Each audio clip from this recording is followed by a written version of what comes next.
Olá, gente.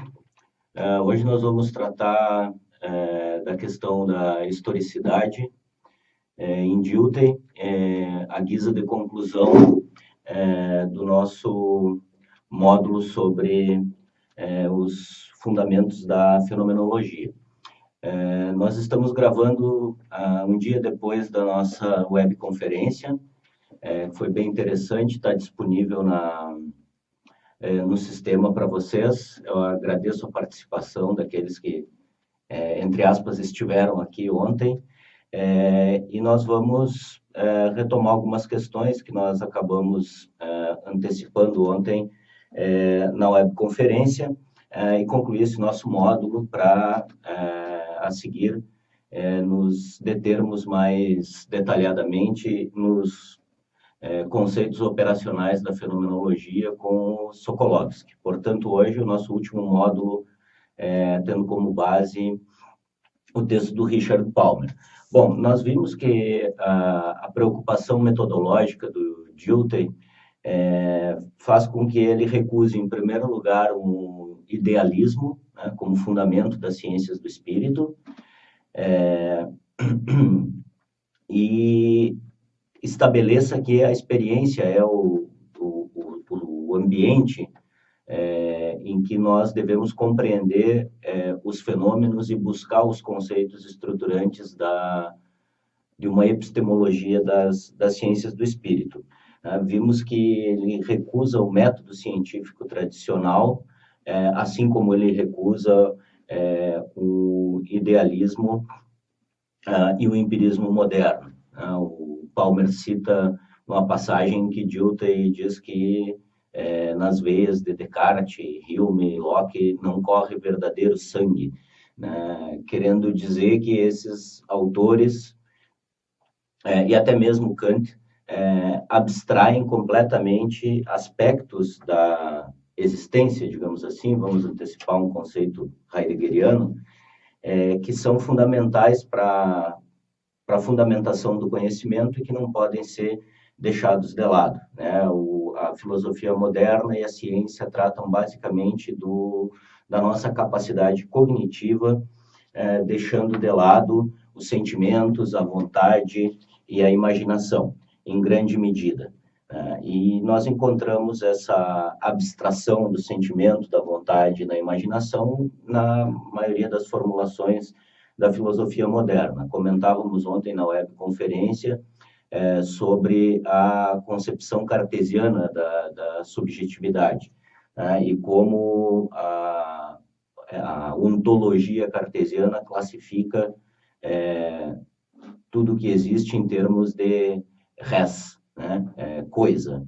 Res extensa, isto é, o mundo, res cogitans, nós mesmos, e Deus, né? Então, é isso que compõe o mundo, e o que define o sujeito cognoscente é a evidência do próprio pensamento, né? E a consciência não é concebida como uma complexidade, mas muitas vezes como um receptáculo, outras vezes como uma tábula rasa. Vocês já estão estudando no quinto semestre, provavelmente, as questões, algumas questões de teoria do conhecimento moderna, né? A questão das ideias inatas em Descartes, e assim por diante.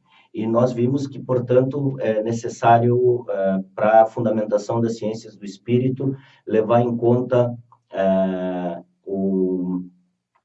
que o esquema conceitual do idealismo não é satisfatório e, por outro lado, o reducionismo e o mecanicismo do método científico também não são satisfatórios para a modernidade da maioria das temáticas que eram afeitas ao fazer filosófico. Então, é como se a filosofia tivesse perdido a finalidade ou recuperasse uma finalidade apenas como crítica da ciência, como um comentário crítico acerca do conhecimento científico. Muito bem, vimos que a noção de experiência do Dilthey é uma noção de experiência um pouco diferente da ideia da experiência presente na tradição moderna e na metodologia científica, né? E por Erlebnis quer-se designar experiência vivida, ou vivência, que é uma tradução que fica consagrada na fenomenologia de Husserl. E por experiência vivida, o autor quer designar justamente o nosso existir cotidiano comum, e considera que é a partir desse nosso existir cotidiano comum que nós vamos conseguir fundamentar as ciências do espírito. Alguma eventual crítica a Dilthey a gente verá mais adiante, discutindo principalmente o conceito de historicidade e temporalidade em Heidegger, mas o Dilthey é o cara que estabelece os fundamentos da filosofia hermenêutica, principalmente porque ele observa que nós precisamos entender que é na experiência vivida que nós realizamos a compreensão da realidade. Né? E é, portanto, a partir da experiência vivida que nós devemos derivar as estruturas da compreensão. E a estrutura que ele apresenta como sendo a fundamental da compreensão é a historicidade. Nós, se fizermos, e o Heidegger faz isso muito bem, se nós fizermos uma discussão com a tradição filosófica, nós veremos que todas as tentativas de definição de uma essência do homem, elas acabam deixando de lado a questão da historicidade e a questão da temporalidade que lhe é intrínseca. Então, busca-se sempre uma essência do homem que é atemporal e imutável. Nós comentávamos na webconferência, fazendo uma comparação, né, como é possível compreender uma expressão matemática independente da sua relação temporal. Mas o mesmo não ocorre quando se trata da compreensão das expressões humanas, que são o objeto das ciências do espírito. Comentamos na videoaula anterior e também na webconferência sobre como é abrangente essa noção de expressão, Ausdruck, que pode ser traduzida também por manifestação, mas expressão parece ser um conceito mais adequado. E vimos que por expressão humana podemos compreender desde os nossos gestos, o jeito de pronunciar uma expressão linguística, até o nosso ordenamento jurídico, expressões artísticas, culturais e etc. Tudo aquilo que é objeto da investigação das ciências do espírito. Até mesmo a ciência pode ser objeto de investigação das ciências do espírito, a ciência natural, né? Como sendo uma expressão humana, mais uma expressão humana, uma expressão pertencente a uma determinada tradição e uma expressão que possui uma historicidade própria. Tá? Então, é absolutamente vasto o horizonte das ciências do espírito, ou o objeto das ciências do espírito, podemos dizer assim.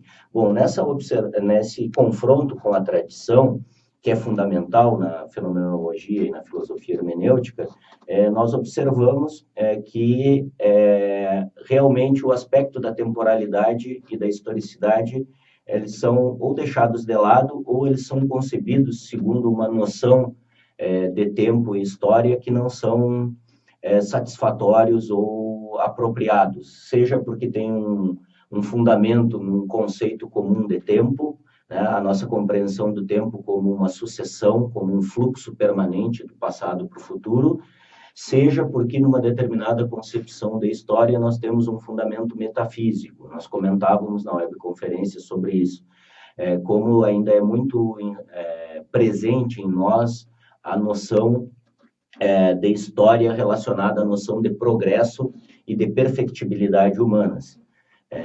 E que não é uma coisa evidente por si mesma e que, se nós observarmos o acontecer histórico humano, é muito duvidoso que realmente seja assim, né? Que a história nos conduza necessariamente para dias melhores, de uma maneira determinista. Então, quando nós olhamos para a filosofia moderna, muitas vezes nós vemos essa concepção da história. Isso está, por exemplo, em Hegel, na noção de progresso histórico, e inversamente, mas diretamente relacionado com Hegel, está em Marx, uma noção de progresso histórico também, né? Que é uma espécie de fé na razão humana que nos garantiria mais na história do que na própria razão humana, né? Tem aí uma filosofia da história segundo a qual o progresso histórico é inevitável e inelutável e, portanto, o horizonte da liberdade humana e das nossas escolhas ele seria bastante limitado, porque de uma forma ou de outra o progresso histórico se daria, e daria para dizer mais coisas sobre isso, né? Sobre o que nós compreendemos por progresso, quais são as noções implícitas nessa noção de progresso e o quanto isso é discutível. Bom, quando o Dilthey coloca a noção de historicidade, ele recusa diretamente essas concepções que tenham um fundamento idealista oculto ou explícito. E, ao mesmo tempo, ele não assume a noção comum de tempo que está presente em Aristóteles, que está presente em Santo Agostinho, em linhas gerais, em toda a tradição filosófica ocidental. Né? A noção de tempo como uma sucessão, como um fluxo permanente do passado para o futuro. Bom, como a compreensão é o conceito fundamental nas ciências do espírito, são essas noções de historicidade e temporalidade que esclarecem o que é propriamente e como opera a compreensão. Como eu dizia em alguns outros momentos, o Dilthey apresenta essa noção, assim como a noção de historicidade e temporalidade, e isso vai ser desenvolvido muito, especialmente por Heidegger. O Heidegger é que vai avançar no desenvolvimento da análise da estrutura temporal e histórica da compreensão, mas os fundamentos propriamente ditos são colocados pelo Dilthey. É importante nós observarmos que o caráter histórico e temporal do nosso compreender não querem dizer que nós temos uma compreensão da realidade aprisionada ao passado ou que guarda uma deferência ao passado, mas sim que o nosso compreender ele é atravessado por todas as dimensões do tempo e é modificado permanentemente. Eu comentei alguns exemplos já com vocês que estão no texto, como um acontecimento presente pode iluminar a nossa compreensão do passado, né, e mudar completamente o sentido. Esse é um outro conceito fundamental que o Dilthey apresenta na sua fundamentação de uma epistemologia das ciências do espírito, o conceito de compreensão e o conceito de sentido. Como um acontecimento presente pode transformar completamente a nossa compreensão de um evento passado e a nossa projeção acerca do futuro. Então, a nossa compreensão da realidade ela é sempre dinâmica, diferentemente daquilo que nós somos levados a pensar quando nós tentamos compreender a nossa própria natureza, ou a natureza da subjetividade, em termos do esquema conceitual da filosofia moderna, tentar compreender ou aceitar uma noção de consciência ou de subjetividade, assim como apresentada em Descartes ou Kant, né? Não sujeitas ao nosso acontecer histórico, às nossas expressões, ao nosso fazer criativo no mundo. Né? A proposta diltheyana é justamente o contrário, dizer, a compreensão de nós mesmos ela exige que nós levemos em consideração esse nosso permanente acontecer histórico. Isso pode ser observado em termos coletivos, pode ser observado em termos individuais. Quando nós pensamos a nós mesmos, né, de uma maneira muito pessoal, o Dilthey usa a si mesmo como exemplo. Ele pensa se ele vai ter tempo de fazer o que ele gostaria em termos de desenvolvimento da sua filosofia até o fim da vida. Então, a nossa relação com o presente, ela é sempre uma relação interpretativa da realidade, com vistas às nossas projeções, às nossas preocupações, à nossa ocupação com o nosso próprio futuro. Nós podemos dar os exemplos aparentemente mais bobos, mais banais. Nós não simplesmente estamos aí ao lado das outras coisas no mundo, mas nós estamos sempre numa relação compreensiva e interpretativa com a realidade, com vistas aos nossos próprios interesses, sejam eles os mais imediatos, sejam os nossos interesses mais distantes.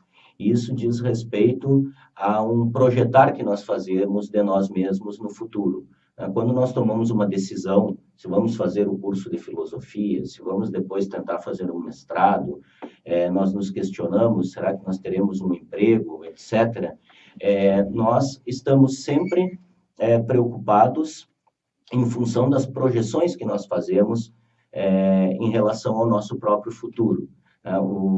Mais tarde, a filosofia hermenêutica vai fazer uma formulação aparentemente estranha, mas que diz que nós somos determinados pelo futuro. É estranho pensar isso dentro de uma noção comum de tempo, né? Porque o futuro é o que ainda não aconteceu. Mas quando nós dizemos, no contexto da filosofia hermenêutica, que nós somos determinados pelo nosso futuro, nós estamos dizendo justamente que nós projetamos as nossas possibilidades de ser, as nossas possibilidades existenciais, e agimos em função disso. Isso pode, aí seria uma outra discussão, né, se nós fazemos isso conscientemente ou não. Por outro lado, quando nós pensamos no passado, em termos de uma noção tradicional de tempo, nós pensamos no passado como aquilo que não é mais. Né? Mas nós sabemos, e não precisa estudar filosofia para isso, que nós somos determinados pelo nosso passado, né? Que o nosso presente ele é diretamente relacionado com aquilo que, entre aspas, não é mais, ou aquilo que nos termos da fenomenologia, no Sokolovsky, está ausente da nossa intencionalidade. Né? O passado não está mais presente, como este livro está presente aqui, né? Mas existe uma intencionalidade em relação ao passado, então essa ausência, na verdade, ela não é uma falta, ela é uma ausência determinante da nossa relação com o presente e da nossa relação com o futuro. Pois bem, então vejam que se trata, é algo que nós vamos aprofundar nos próximos módulos, de uma noção de historicidade, de uma noção de temporalidade, bastante diferentes das tradicionais. Né? Nós não compreendemos as dimensões do tempo dentro desse esquema tradicional, né? Como o presente sendo um agora quase que inapreensível, que se torna passado permanentemente, num fluxo incessante, o passado como aquilo que não é mais e o futuro como aquilo que ainda não aconteceu. Uma noção que em ser tempo vai ser colocada em uma terminologia diferente. Dizendo, a questão é que se trata de um conceito existencial de tempo. Né? O tempo não é visto como algo fora do sujeito, nem mesmo como uma unidade que a consciência dá à realidade, em termos kantianos. O tempo é visto como a estrutura da nossa própria existência, do nosso ser. Então, nós não podemos falar de uma essência humana, mas nós podemos falar de algumas categorias, de algumas características fundamentais da nossa existência. A temporalidade e a historicidade são duas delas. Aí nós poderíamos dizer, não, mas então o ser humano tem uma essência. Né? Bom, a gente pode cair numa discussão dentro desse esquema terminológico tradicional, mas a gente vai ver mais adiante como é complicado falar em uma essência além da própria temporalidade, além da própria historicidade, porque aquilo que nós nos tornamos é sempre algo aberto e indeterminado. O Palmer lembra do Ortega y Gasset, né, que o privilégio ontológico do ser humano, o ser do ser humano em relação ao ser dos outros entes ou das outras coisas no mundo é diferente porque o ser humano tem uma compreensão de ser, uma compreensão de si mesmo. E além disso, essa compreensão dá a incômoda certeza de que nós somos um horizonte aberto. O ser humano, como é citado no texto, é aquele animal que não decidiu o que é. Ele não possui uma essência fixa. A sua essência está diretamente relacionada à sua liberdade de ser como um ser histórico e temporal. Muito bem. Pessoal, em relação ao Dilthey, era isso.